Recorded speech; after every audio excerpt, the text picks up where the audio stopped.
So as we come back following the second discourse, apparently the disciples do set out on the mission that Jesus has given them, although it's interesting that Matthew doesn't really say much about how the disciples respond to Jesus' commissioning or how things go for them.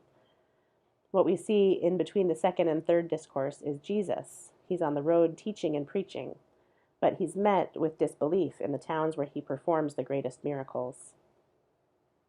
Then John the Baptist sends word to Jesus. John's in prison and has heard about what Jesus is doing and all of these wonderful signs, and he wants to find out for sure if Jesus really is the Christ, the one that they've been waiting for. And Jesus wants his signs, his actions, to speak for themselves, because it's risky business to come right out and name his identity publicly. Jesus talks to the crowds about John, highlighting the violence with which the powerful have been trying to take over the kingdom of heaven by force. He seems to think people have been deliberately obtuse, not wanting to accept and understand what's right before them, unwilling to repent and shift their lives in order to perceive and participate in the kingdom of heaven. He expresses his anger and frustration with privileged populations who were unmoved by his preaching and miracles. All of this seems to weary Jesus, but he remembers that he's talking to common people who are trying to hear him and understand, and he speaks words of comfort to those who listen. "Come to me, all who are weary and carrying heavy burdens, and I will give you rest." At some point, the 12 disciples meet back up with Jesus, and in chapter 12, we pick up the story on a certain Sabbath day. Some Pharisees question why Jesus and his disciples pick grains of wheat to eat on the Sabbath, because that's work and not allowed on the day of rest. And then later on, Jesus meets another group of Pharisees who ask him if it's right to heal on the Sabbath, because that's also another sort of work. And then Jesus heals the man with the withered hand.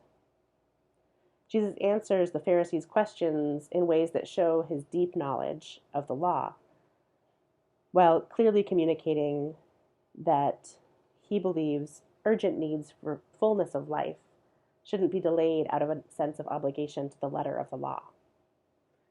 At this point, Matthew says the Pharisees go off to plan for Jesus' death. Jesus escapes that dangerous situation as quickly as he can, and this we see over and over again here. The Pharisees come to try and corner Jesus and catch him in a trap or trick him. He answers the best he can in a way that they won't be able to judge or question, and then he gets away. As soon as he's done with that interaction, he leaves the scene. So Jesus leaves, but the Pharisees continue to follow him and test him. They keep catching up with him, and Jesus continues healing everyone who's brought to him by the crowds. They marvel at all he's able to do and hear his surprising words that anyone who obeys my Father in heaven is my brother or sister or mother.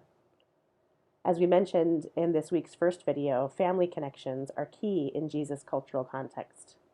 They establish bonds of mutual care and responsibility and provide belonging, identity, and security in society. So this declaration is a surprising way of expanding those ties and makes the radical suggestion that a commitment to God's way, God's divine intentions, is more important than the biological connections that bind families and clans to one another. It also reinforces Jesus' message from chapter 10, where he talks about the ruptures in family relationships that may come from following him, from that choice to be his disciples.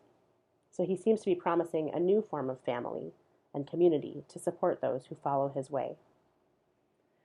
And then we reach the discourse of the parables in Matthew 13.